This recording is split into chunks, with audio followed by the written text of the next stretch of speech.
नमस्कार दोस्तों, आइए एक ज्योग्राफी का टॉपिक अक्षांश और देशांतर रेखा पर बात करते हैं। ठीक है, अक्षांश रेखा को इंग्लिश में लैटिट्यूड और देशांतर रेखा को इंग्लिश में लॉन्गिट्यूड कहते हैं। ठीक है, अक्षांश रेखा की जो परिभाषा हो सकती है वो पृथ्वी पर खींची गई समानांतर रेखा को अक्षांश रेखा कहा जाता है और देशांतर रेखा पृथ्वी पर खींची गई लंबवत रेखा को कहा जाता है। इसे समझाएंगे, लेकिन इसको बस इतनी माइंड में रखना है कि अक्षांश रेखा ने पृथ्वी पर जो रेखा ऐसी हो जो समानांतर हो। समानांतर का मतलब होता है कि आमने सामने। ठीक है, और जो पृथ्वी पर जो लंबवत हो, जो एक लंब की तरह खींची गई हो, वो देशांतर रेखा की तरह उसको समझा जाता है। ठीक है, ये समझने के लिए है। फिर आगे देखते हैं कि जो हमारी पृथ्वी है एक गोलाकार आकृति की है। जो कि गोलाकार आकृति की हैं, तो इसको भूगोलवेताओं ने क्या किए कि इसको बीच से एक मानक रेखा खींच दी, जिसके चलते पृथ्वी के हो गए दो हिस्से। इस दो हिस्से होने में इसकी गोला, चूँकि पहले था पृथ्वी गोलाकार आकृति में था, तो जब इसके बीच का एक लाइन खींच देगा तो ये हो गया आधा, यानी गोला का आधा, यानी गोलार्ध हो गया। ठीक, जब ये गोलार्ध हो गया तो चूँकि दिशा भी इसकी है, ऊपर कहीं बोलते हैं दिशा को उत्तरी और नीचे को बोलते हैं दक्षिणी, तो इसीलिए पृथ्वी की ऊपरी हिस्सा को जो ये लाइन खींच दी गई बीच की एक जो रेखा, मानक रेखा, इसके चलते ऊपरी हिस्सा को बोलते हैं उत्तरी गोलार्ध और नीचे वाले हिस्सा को बोलते हैं दक्षिणी गोलार्ध। ठीक, इंग्लिश में इसको नॉर्दर्न हेमिस्फीयर और नीचे के दक्षिणी गोलार्ध को कहते हैं साउथर्न हेमिस्फीयर। ठीक है, आगे आते हैं। आगे में करें जो है कि यहाँ पे जो पृथ्वी पर जो रेखाएं खींची गई हैं बीच के जो है, ये रेखा को हम कहते हैं आपको विषुवत रेखा। ठीक, लेकिन इसके अलावा और भी रेखाएं सब खींची गई हैं जो इसके समानांतर हैं, जिसको हम अक्षांश रेखा कहते हैं। परिभाषा में पहले बता चुके हैं। इससे ये होगा जो है कि ऊपर का जो ये बीच के जो हिस्सा जो लाइन खींचा गया है, इससे फिर भी दो हिस्से बन रहे हैं, दो दिशा भी बन रही है, तो दोनों दिशा में पृथ्वी के दो गोलार्ध बन गए। तो गोलार्ध ऑलरेडी बता चुके हैं, और इसे अक्षांश रेखा के दृष्टि से इसका एक और नाम दे दिया गया कि उत्तरी अक्षांश ऊपर के हिस्से को और दक्षिणी अक्षांश नीचे के हिस्से को। यानी अक्षांशीय दृष्टि से देखें तो पृथ्वी की जो विषुवत रेखा है, इसके ऊपरी हिस्से को उत्तरी अक्षांश कहेंगे और जो निचले जो हिस्सा है उसे हम दक्षिणी अक्षांश कहेंगे। दृष्टि कौन सी रहेगी? अक्षांशीय दृष्टि। ठीक है, आगे देखते हैं जो है कि इस चीज़ को पूरी तरह से समझने के लिए कि और कौन कौन सी इसके समानांतर रेखाएं खींची गई हैं, हम इस पर बात करेंगे। यहाँ पर जो फिगर है इसमें देखेंगे जो है कि ये बीच की रेखा विषुवत रेखा, अन्य नाम भूमध्य रेखा। इसके एक और नाम भी इसे भी जानते हैं, 0 डिग्री अक्षांश रेखा, इंग्लिश में इक्वेटर कहते हैं। ठीक है, ठीक इसके ऊपर में यानी उत्तरी अक्षांश में एक और रेखा खींची गई है, कर्क रेखा, जिसको ट्रॉपिक ऑफ कैंसर कहते हैं। इसके ठीक नीचे यानी दक्षिणी अक्षांश में एक और रेखा खींची गई है, इसके समानांतर, चूँकि समानांतर है तो अक्षांशीय रेखा होंगी, मकर रेखा, जिसको इंग्लिश में कहते हैं ट्रॉपिक ऑफ कैप्रिकॉर्न कहते हैं। इसके फिर ऊपरी यानी उत्तरी हिस्सा में जो है एक और रेखा खींची गई है, उत्तरी ध्रुव वृत्त, या इसे कहते हैं आर्कटिक वृत्त, इंग्लिश में आर्कटिक सर्कल भी कहते हैं। ठीक है, ठीक इसके नीचे यानी दक्षिणी हिस्से में एक और रेखा खींची गई है, दक्षिणी ध्रुव वृत्त, इसे हिंदी में एक और इसका नाम है जो है अंटार्कटिक वृत्त, या इंग्लिश में अंटार्कटिक सर्कल भी कहते हैं। ठीक है, फिर जो है आपके उत्तरी हिस्सा में जो सबसे लास्ट का जो एक हिस्सा है, ये उसको बोलते हैं उत्तरी ध्रुव, इसको नॉर्थ पोल भी बोलते हैं। ठीक इसके दक्षिणी हिस्सा में जो अंतिम जो बिंदु है या जो सर्किल बनता है उसे कहते हैं दक्षिणी ध्रुव, है ना, इसको साउथ पोल भी कहा जाता है।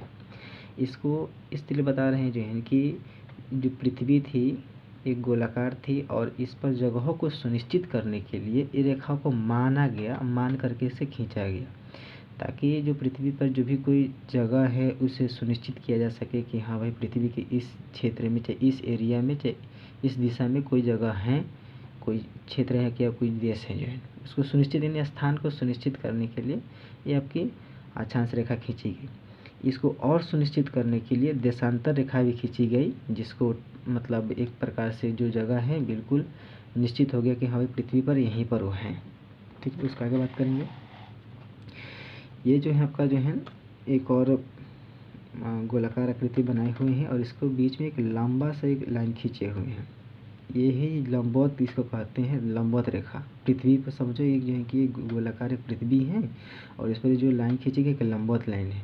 ये जो लंबवत लाइन है इसको बोलते हैं देशांतर रेखा बोलते हैं। और यहाँ पर जो खींचे थे ये क्या था आपका जो है समानांतर था, यानी इससे जैसे जब लाइन खींची गई थी सब समानांतर रेखाएं थी ये सब, ठीक है ना। तो ये लंबवत रेखा होने की वजह से क्या हो गया, देशांतर हो गया। और इसके भी दो दिशा हो गए, एक इधर का पूर्व दिशा हो गया, इधर का पश्चिम दिशा हो गया। चूँकि देशांतर है तो पूर्वी देशांतर बोलेंगे, इधर का क्या बोलेंगे, पश्चिम देशांतर बोलेंगे, ठीक है। अब इन दोनों को क्या करते हैं कि इन दोनों को एक में मर्ज कर देते हैं, है ना। आपका अक्षांश रेखा और देशांतर रेखा, तो कुछ इस प्रकार से आकृति बनेगी आपकी, ठीक है, इस प्रकार से। यानी जो ये थोड़ा गाढ़ा कर्व जो बनाए हुए हैं ये आपकी अक्षांश रेखा है, और जो ये लाइन जो लंबवत करके आ रही है जो साउथ नॉर्थ पोल से ना साउथ पोल तक ले आ रही है, ये हमारी क्या है, देशांतर रेखा है। इस प्रकार से जो ये दिख रहा है कि बीच बीच में क्या बना है, एक चार मतलब लाइनों के बीच में एक शेप बन रही है।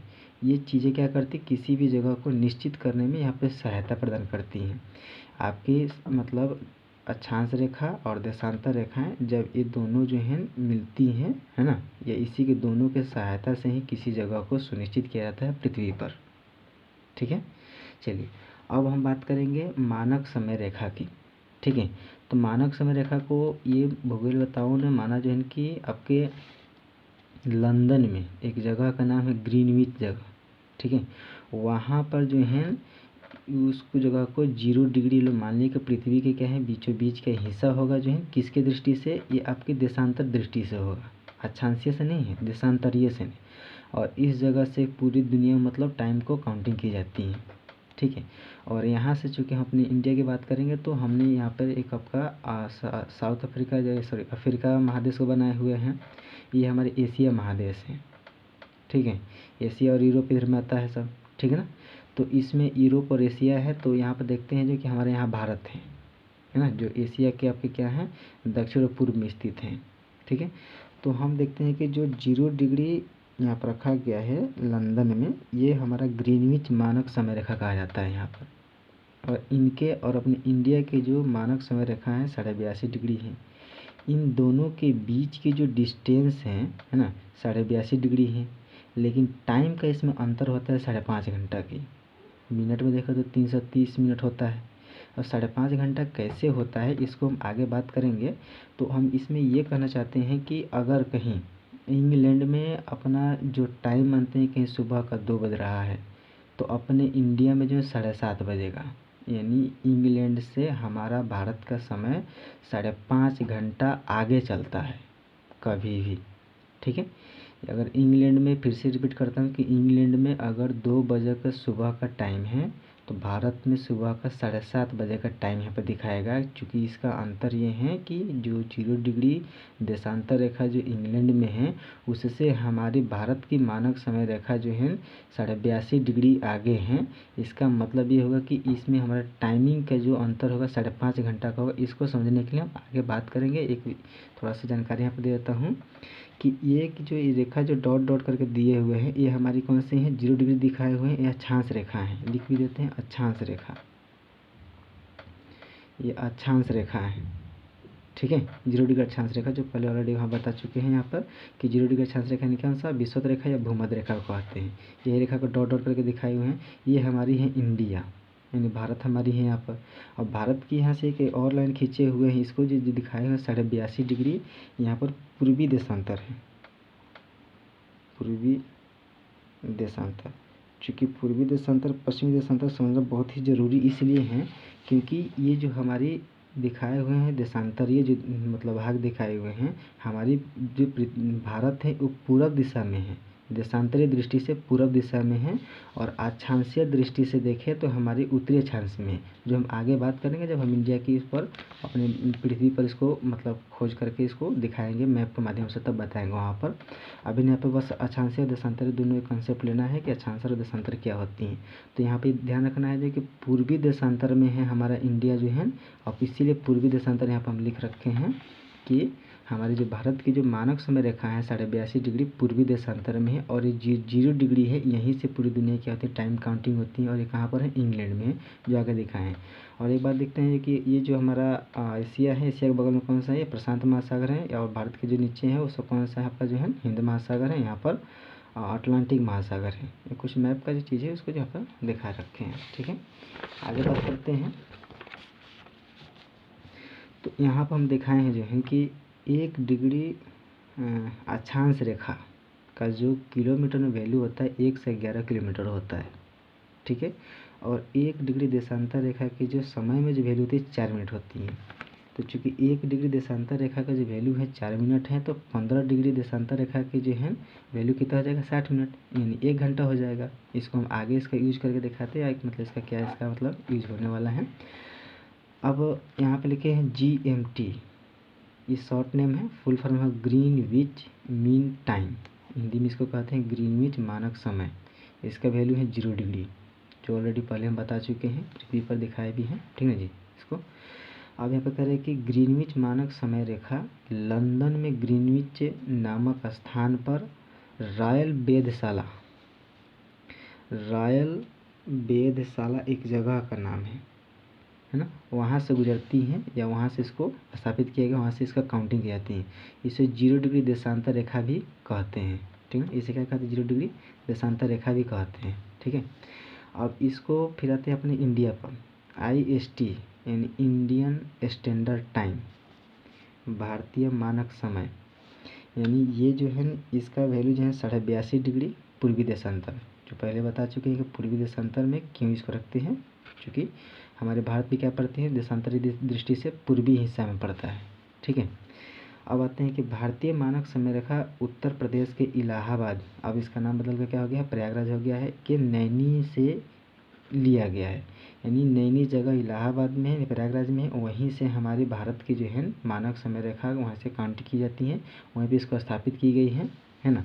ग्रीनविच और मानक समय रेखा या मानक समय और भारतीय मानक समय के बीच का जो समय का अंतर है वो 5.5 घंटा के हैं। कैसे इसको हम यहाँ पे दिखाते हैं, निकाल के भी दिखाते हैं आपको। ये हमारा हो गया ग्रीनविच का समय। ठीक है, ये हमारे भारत का समय हो गया, मानक समय रेखा दोनों का। इन दोनों के बीच के जो अंतर होगा 82.5 डिग्री होगा। 82.5 डिग्री को हम ऐसे भी लिख सकते हैं कि 82.5 डिग्री देशांतर है ना, पूर्वी देशांतर में। अब 1 डिग्री देशांतर का जो वैल्यू है 4 मिनट है, तो आपके 4 मिनट के लिए, और चूँकि आपका अंतर कितना का रहा है 82.5 डिग्री का है ना, तो 82.5 डिग्री इंटू 4, यानी 1 डिग्री के लिए 4 मिनट, तो 82.5 डिग्री के लिए आप इंटू करेंगे। इंटू किए तो कितना आया, 330 मिनट आया। 330 को जो 60 से जब भाग देंगे तो 5.5 घंटा आएगा जी।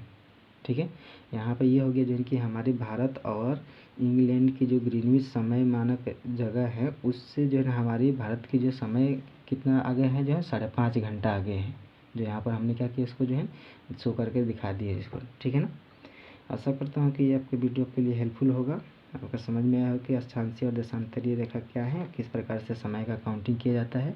अब आगे नेक्स्ट हम वीडियो लाएंगे जिसमें देखा जाएगा जो कि अपनी भारत जो है, भारत में भी अपनी जो पूर्वी जो हिस्सा है या पश्चिमी जो हिस्सा है, पूर्वी छोर हैं और पश्चिमी छोर हैं, उनके बीच के भी जो है मानक समय रेखा को देखा जाएगा, समय के अंतर को देखा जाएगा। अरुणाचल प्रदेश में किबुथु जगह के हैं वहाँ पर, और आपकी गुजरात में गौरमोता जगह है जो भारत की पूर्वी, आपका कौन सा किबुथु हो जाएगा, पूर्वी मतलब छोर, और पश्चिमी छोर कौन सा हो जाएगा, गौरमोता हो जाएगा।